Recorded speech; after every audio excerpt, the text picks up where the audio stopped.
So apparently in the rule book, it's up to their discretion, whether they can penalize you. And I didn't know that at the time. I know now. I know the rule very well.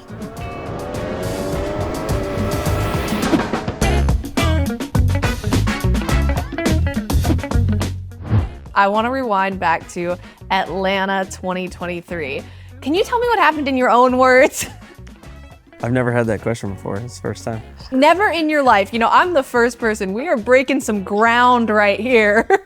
Yeah, had a little incident in Atlanta. Got some damage and repaired the damage and had some bare bond fall off when we took the green, and the caution comes out for debris, and of course it was mine. They said that they wanted to park us, and I rode around under caution for like 2 laps, and nobody could really give me an answer. It was kind of quiet on the radio, and finally I passed pit road the last time, and I was like slowing down, and I asked my spotter, Reed Sorensen, again. I was like, is this real? Like, they really are gonna park us for this? And he said, yeah.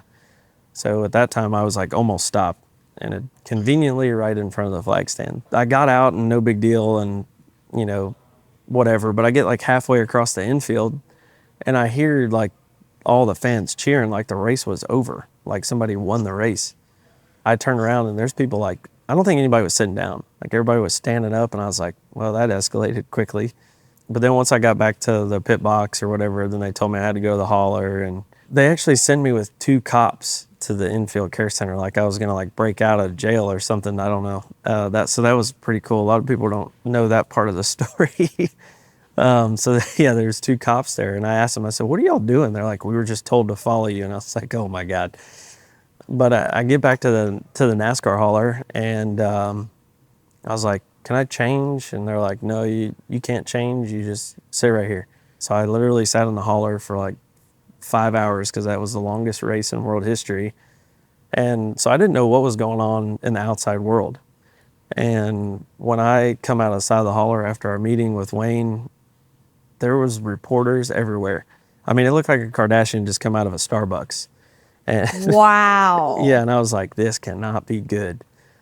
So when I got back to the hauler and got changed, and I grabbed my phone out of my backpack, and I had like 900 unread texts. I think I've gained like 20,000 Twitter followers, and I was like, well, this is really bad. I guess it was good, but it was bad at the same time. So yeah, I'd say that was like a career changing moment. I mean, for me, really. I guess it just kind of brought attention to who I am, right, as a person, even outside the race car. So it's one of those stories that I don't think anybody will ever forget. I think you said that was not the angriest you've ever been in a race car. What was the angriest you've ever been in a race car? I've been mad a lot in a race car. I mean, Okay. I've been racing since I was 4 years old.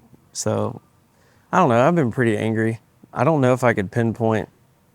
I was pretty mad at an ARCA race, and we didn't even wreck. Actually, it was at Talladega 2016. We were leading, and the caution come out, and on the backstretch, and they didn't have a timing line or something, and they didn't have replay footage. So they ended up giving the win to somebody else, and I was pretty heated. I'd probably say that's the most mad I've ever been, because I mean, I was driving for myself. I built that car when I was 18 years old and reworked the body on it myself and set it up myself, and took me and 4 of my buddies in a 28-foot trailer with a dually, and we won Talladega, in my opinion. But yeah, it was a heated conversation after the race in the ARCA hauler, but we accepted it and moved on, and ended up winning a couple races that year. It pisses me off a little bit, but it is what it is. That car was built in 1998, and some of the parts that are still on it today, sitting in my shop, still have 11/1 of 1998 stamped in it. That's so wild. And I think that's something that a lot of people don't realize about certain series of NASCAR. The Xfinity series, up until a while ago, you were able to run really old car parts for a long time. Yeah, I've drove some older vehicles in my Xfinity career, for sure. But that was the fun part about it. I mean, Xfinity is still fun. I think it's the most competitive series in NASCAR right now. There's so many different levels of teams that have success, on and off. So it makes it fun. Race car drivers kind of have to constantly prove themselves for the next year and to get a car the next year.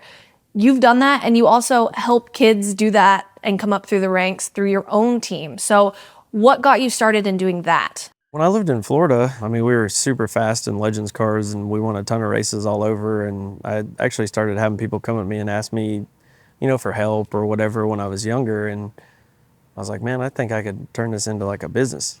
We started taking care of cars in Florida. I mean, we'd bring 5, 6, 7 people to a racetrack, every weekend. And it just escalated from there. And then when I moved to North Carolina, I kind of took a little bit of a break to focus on my racing and then started it back up again. And, now we've got some late models, Legends cars, Bandoleros. We've got people in Florida that run sportsman cars and modifieds. I mean, we got people all over the place. And I don't know, it's just fun. I mean, I love racing. I'm pretty much addicted to it. It's the worst drug you'll ever do. There's no rehab. Do kids have to have a certain it factor to be a race car driver, or can any kid do it if you get to them young enough and they have enough passion for it? I'd say yes and no at the same time. I mean, you can train somebody a certain way to drive, but you have to have that drive and that aggression or that want to do it. And I've seen all types of kids. I've seen kids that, I mean, they can't even set tire pressures, but they can go out there and they can be super fast. I don't know, you've got to want to do it, and I've seen a lot of kids that I think they do it because it's fun. And then I've seen some kids that do it because that's all they want to do. But like you go to a local Saturday night show and you see the kid and his parents show up and run good, that's makes me feel good. That there's still some people out there that can do this and have success, and they don't have to go to a big team or rent a car or pay a bunch of money to be successful. Because I mean, racing is expensive, and that's another thing I do with my program is like, we don't spend unnecessary money. I mean, there's just no need for it. So I try to take people who can afford to run 10 races and run them 15, because running 15 races is way better than running 10. The money for seat time is what we try to work on and fit in their budget. They have X amount of dollars, let's go run this many races and, maximize our dollar to get the best exposure, the most seat time, and to run the best. For a few years before you joined Colleague this year, you were running on smaller Xfinity Series teams. So if you had to describe to someone who isn't familiar with racing what it's like to be on a smaller team, what would you tell them? Every day's a struggle. It's just super hard. I mean, there's times where, we've got 30-something races a year, and I'd run the same car 20 times. So you had to think a lot more of, chances you might take and things like that. So there's definitely a different driving aspect to that, but you also have to think of the financial side too. Is if I tear this car up, we might drive a car that's not as good the next week, and we might not run as well. I mean, it's hard. It's super hard because they're like coming over to a bigger team now. There's so many resources, there's so many people, there's so many different options, and I'm still getting used to those resources. Some of them I don't quite use that much, but I'm old school, so they don't let me work on cars here, so that's a little different for me because that's what I'm used to. So thankfully, I can go back to my shop in Concord and still work on the race cars. In terms of being a pro race car driver, what would you absolutely get rid of? If I had to get rid of something, I would get rid of all of the at-track data that we have access to. You don't want any data. No. Okay, so, you've got the fastest guy on the racetrack, and all you have to do is look at the computer and say, okay, well, he's lifting here, he's on the brakes here, he's in the gas here. It shouldn't be like that. A race car driver should be able to go out and drive as fast as they can drive without having to go back and look at the other guy to see where he's beating him. That's just my opinion, but like I said, old school, right? I'm sure my engineers and things like that here at Colleague aren't going to like that answer very much, but that's just how I feel. We've talked a lot about how driving today is different than it was when you were growing up or even people before you. It's a lot more technological. There's a lot more data. There's a lot more just going on. Do you think it's easier for a kid to be successful today or your day or before your day? Man, this is going to sound terrible. I would say it depends on your funding. Unfortunately, you can leapfrog a lot of kids with talent if you have a little bit more money than them. You know, you can buy better things now. You can go to better teams with the amount of funding. And, you know, back in the day, if you were a really good race car driver, you ran up front. In an ideal world, all pay and all attention is the same on every racing series. Modern racing series. What racing series do you pick? What's the best? Man, I love the car store. It's, I mean, they're a late model stock car, perimeter chassis, they're truck arms. I mean, they're pretty similar to our Xfinity cars. And I don't know, the competition level, the way the races play out, I mean, it's good racing. I mean, I was just at Florence this weekend and just watching those guys race and manage the entire race. That's how it should be, you know, and the exposure that the car store is getting right now is just phenomenal. And I feel like that series is going to grow and, you know, be more successful in the future.